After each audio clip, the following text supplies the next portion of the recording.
kati ya tarehe 28 mwezi wa 11 2025 na tarehe 30 mwezi wa 11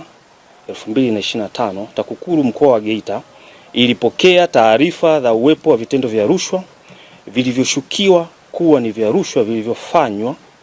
na Mheshimiwa Corneli Lucas Magembe, mbunge wa jimbo la Chato Kaskazini, kwa kushirikiana na Mheshimiwa Frank Leonard Francis aliyekuwa diwani mteule wa kata ya Mganza.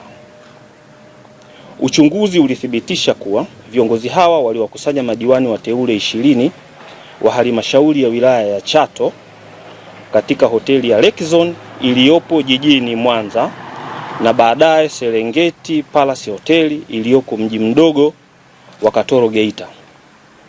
kwa lengo la kuwashawishi kwa hongo ya fedha, chakula na malazi madiwani hao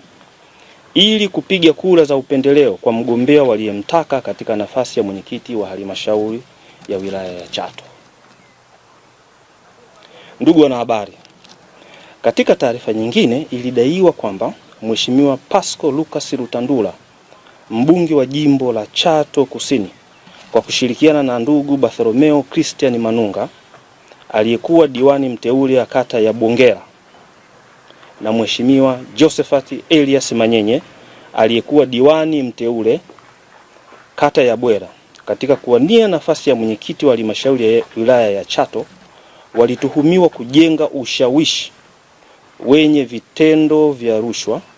kwa diwani mteule wa kata ya Muungano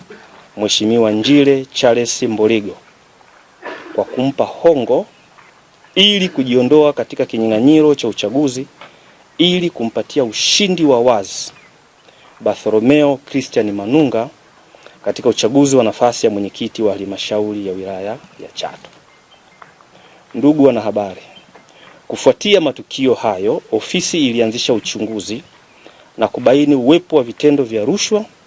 katika mchakato wa uchaguzi huo wa mwenyekiti wa halmashauri ya wilaya ya Chato ndani ya Chama cha Mapinduzi,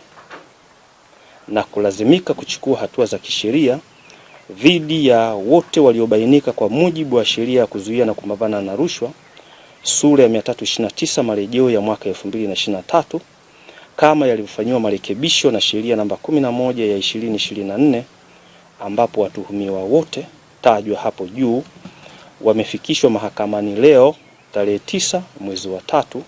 2026.